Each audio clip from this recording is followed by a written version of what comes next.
Ассаламу алейкум ва рахматуллахи ва баракату. Біз сіздермен Canva-ның басты бетіндеміз қазір. Canva-ға canva.com деп жазасыздар да, осылай басты бетіне кіресіздер. Біз сіздермен про версияны қосып қойдық. Енді бұнда жұмыс жасау, жалпы қандай мүмкіндіктер бар, сол жайлы сіздерге алдымен айтып өтемін. Одан кейін сурет өңдеуді бастайтын боламыз осы видеода.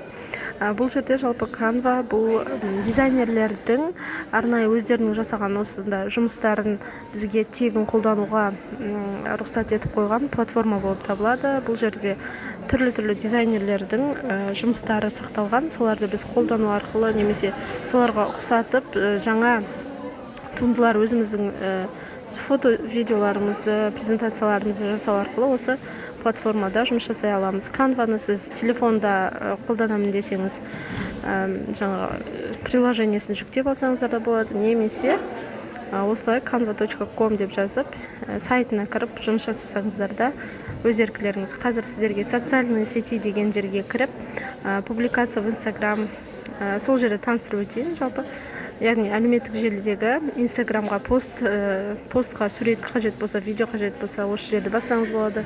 Одан кейін историяға қандай да бір сурет өңдеу керек болса, видео өңдеу керек болса, история в Instagram деген жерге басып, сол жерде жаңа өзіңіздің жұмысыңызды жасай бересіз.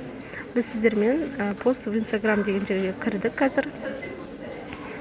Бұл жерде алғашқы фотомызды өңдеп бастайық, бисмилля деп. Мінеки ақ бетті көрсетіп тұрмын ғой, сол беттің үстіне сіздер жаңа өздеріңіздің фотоларыңызды қойып өңдесеңіздер болады, немесе осында көрсетілген шаблондар бойынша да жұмыс жасауға болады. Қазір біз сіздермен алдымен бір шаблонды алып, сол бойынша жұмыс жасап көрейік. Бірақ біздің мақсатымыз шаблонмен жұмыс жасап үйрену емес. Ол шаблон деген, яғни дайын осындай сурет, видеоларды қойып, ол жердегі сөздерді өзгерте салу. Мысалы үшін, міне осында бір аяқ киімнің суреті тұру керек. Мына жерде суреті өкінішке орай шықпай тұр. Менде жаңа интернеттің баяу болуына байланысты сіздер өздеріңіз осыны қарап көрсеңіздер болады. Егер де қандай да бір аяқ киім сатумен айналысатын болсаңыз, мына жерге өзіңіздің аяқ киіміңіздің суретін қойып, мысалы, төбедегі жазуларды өзгерту арқылы, мысалы, етіктер, қазір көктем шығып келе жатқандықтан қыстық етіктер, мысалы, елу пайыз жеңілдікпен деген сияқты осындай видео кішігірім дайындауға болады. Бұл шаблон, яғни дайын шаблондар арқылы осындай жұмыс жасай аламыз.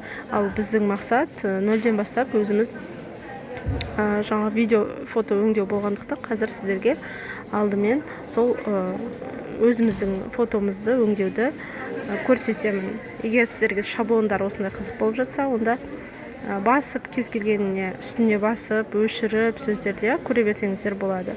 Қазір осы жерде мен көрсетемін сіздерге, сол сияқты жаза бере аласыздар. Мысалға, мына жазудың үстіне 2 рет бассақ, ол жазу өшеді. Яғни 2 рет басып, компьютердегі delete нүктесін басып, өшіріп тастаймыз жазуды, жаңа жазу жазамыз.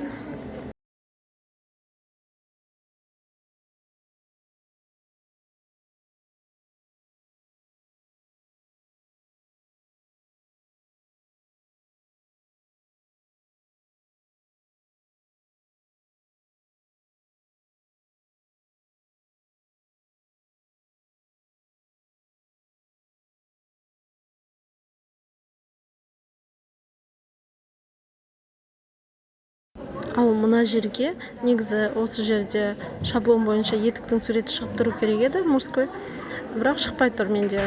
Сіздер өздеріңіз қарап көріңіздер, шығу керек, бірақ ол негізінде. Ал ол етікті сатпайсыздар ғой, енді сіздер мысалға етік сатумен айналсаңыз, өзіңіздің етігіңіздің суретін осында қоюға болады. Суретті қалай қою керек екен келесі видеоларда көрсетемін. Мен бұл жерде қазір барлығын өшіріп тастап жатырмын шаблонның. Үстіне басып, мінеки удалить элемент дегенді басып, удалить етіп жатырмын. Солай өшіре салсаңыздар болады. Келесі жаңа сурет жүктейміз. Ол үшін загрузканың үстіне басамыз, сол жақтағы загрузить медиа дегенге басамыз. Менде мына жер суреттер шығып тұр, сіздерде пустой шығады ол. Менде суреттер шығып тұр, себебі бұрын жұмыс жасағандықтан. Міне загрузить медиадан кейін устройство дегенге басасыздар. Бұл жерде, егер де сіз суреттеріңізді алдын ала компьютерге сақтап қойған болсаңыз, папка ашып осы жерден, онда сол суреттерді жүктеу арқылы осы канваға өңдей берсеңіздер болады. Бірақ та мен олай жасағаннан көрі қазір басқаша нұсқасын көрсетемін. Телеграм арқылы жұмыс жасаймын мен. Яғни телеграмға компьютермен кіремін алдымен. Телеграм ол үшін интернетке жазасыздар, телеграм деп сөйтіп кіре бересіздер. WhatsApp арқылы емес, осылай телеграм арқылы мен суреттерімді бір жаңағыдай канал ашып, өзім ғана ішінде бар канал ашамын да, мысалы үстінде жазылып тұр инста стори лента видеосын осында жіберем деп, сондай өзіме арналған ғана телеграмнан канал ашамын да, осы жерге барлық суреттерімді, өңдеу керек суреттерімді жіберіп қоямын. Сөйтіп мұндағы суреттерді копировать етіп канваға барамын да, вставить Ctrl-V арқылы, клавиатурадағы Ctrl-V арқылы вставить деп канваға қоямын. Қазір іс жүзінде де көрсететін боламын осыны. Мысал үшін қараңыздар, кез келген бір суретті алайық. Мына бір суретті алып, үстіне мышканың оң жағымен басамын. Сол кезде копировать изображение деген шығады. Соның үстіне басамын. Қазір мінеки канвадағы ақ беттің үстіне әкеліп, мышканы бір рет басамыз да, вставить дегенді басамыз. Жоқ, бұлай қойылмайды екен. Ctrl-V арқылы қойыңыз деп жазылып тұр мына жерде. Яғни клавиатурадағы Ctrl-V деген нүкте арқылы бірден автоматты түрде қойылады. Ctrl-мен V-ны басасыздар бірде, сол кезде осы сурет түседі. Енді бізге бұл суреттің арт жағындағы фонын өшіру керек. Ол үшін қазір алдымен сурет жүктелсін, содан кейін көрсетемін.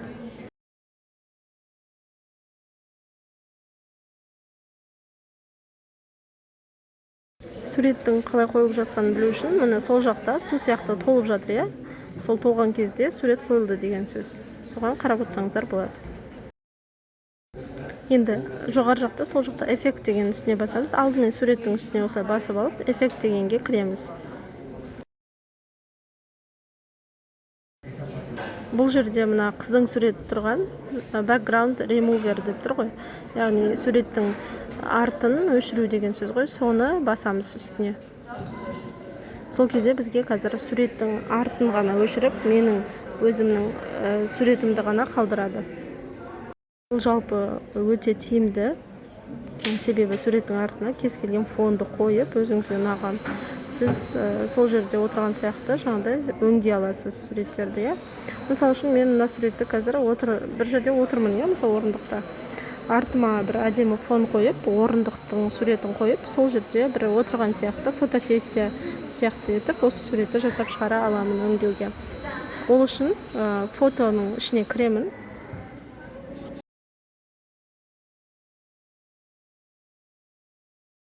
Одан кейін поисққа енді қандай фон қойғым келеді. Мысалы ақ фон қойға болады, белый фон, немесе розовый фон, неше түрлі цветной фон деп, неше түрлі фонды өзіңіздің ойыңызға келген фонды жазсаңыз, бұл жерден шыға береді. Соны осында қоя аласыз. Мен мысалға белый фон деп жаздым. Енді өзіме ұнағанды осы жерден қойсам болады.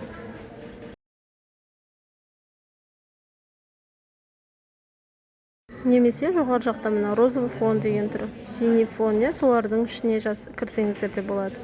Маған розовый фон кішкене ұнаңқырап тұр, солардың ішінен таңдаймын қазір.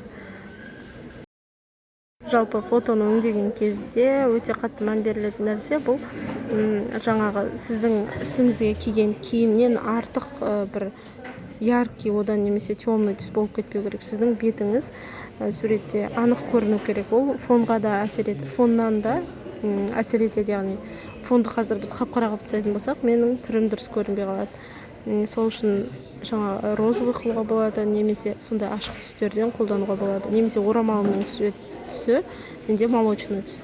Сол түсті қолдансақ та болады бұл жерге. Мен қазір мына бір фонды таңдап жатырмын. Бұны осылай келтіріп аламын да.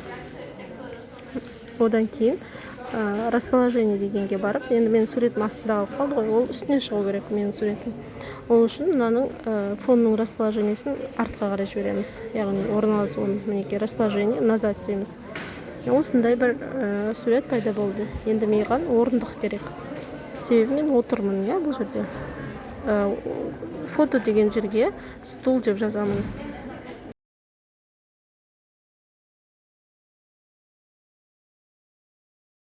орындық таңдағанда да мән берілетін. Мен мысалға сол жаққа қарап отырмын, иә. Маған сол жаққа қарап тұрған орындық керек деген сияқты, иә. Барлығына мән беріп қойыңыздар өздеріңізде.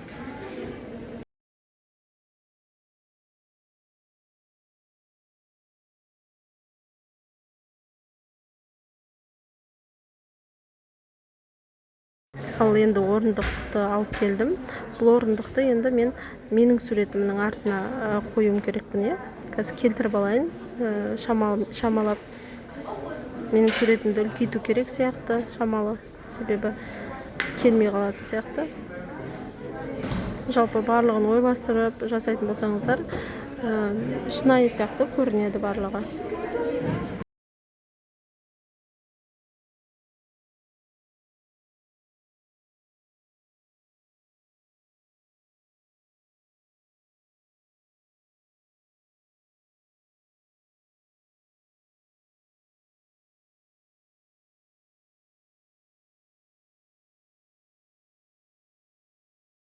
Қазір мен сіздерге мысалға жаңа осы менің суретімнің артындағы фонды өшірдік қой. Сол кезде менің сол жағыма қараңыздар, орындыққа бүйтіп отырған жағымда кішкене бір басқа түс тұр, иә.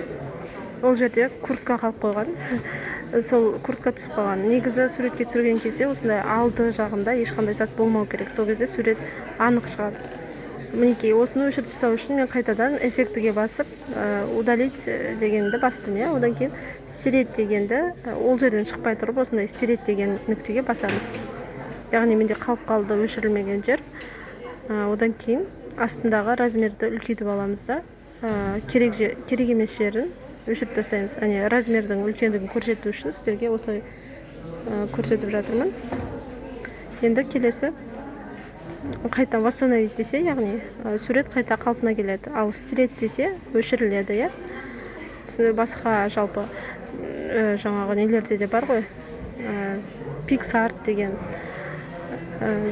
жаңағы приложениеде де бар осындай нелер. Енді мына жерді ақырын өшіріп тастауға болады. Осылай өшіріп тастайтын боламын.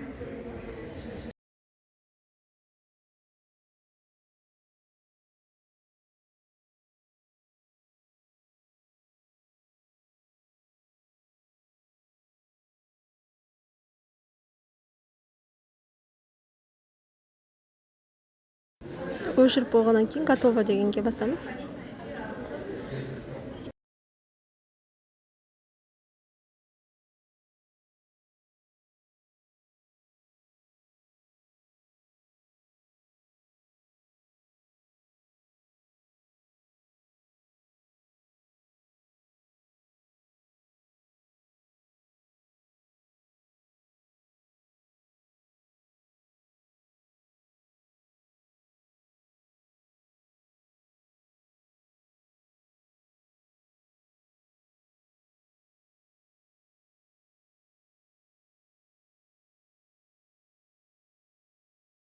Егер де сізге мысалға фон ұнамай тұрса, осылай суретті барлығын өңдеп болғаннан кейін ендеше фонды өзгертуге болады.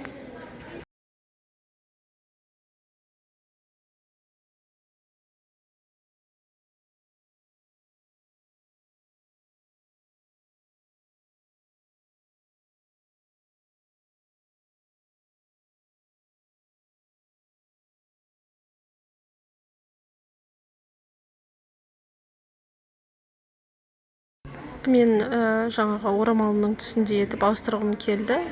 Сондықтан фонды ауыстыруға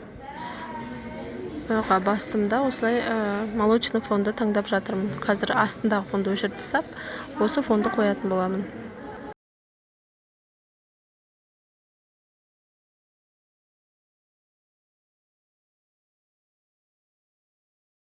Жалпы бұл программада жұмыс жасау, яғни фото өңдеу барысы сіздерге түсінікті деп ойлаймын. Осылай өңдеп, кейін жаңағыдай өздеріңіз суреттеріңізді әлеуметтік желіде әдемі етіп жариялай берсеңіздер болады. Енді осы суретті сақтау үшін жоғары жақта, оң жақта скачать дегенге басасыздар. Мен қазір сіздерге компьютермен фото өңдеуді көрсеттім, бірақ сіздер егер де телефонмен жасаймын десеңіздер, дәл осы функциялар, дәл осы кнопкаларды қолдану арқылы өңдей бересіздер. Сәттілік!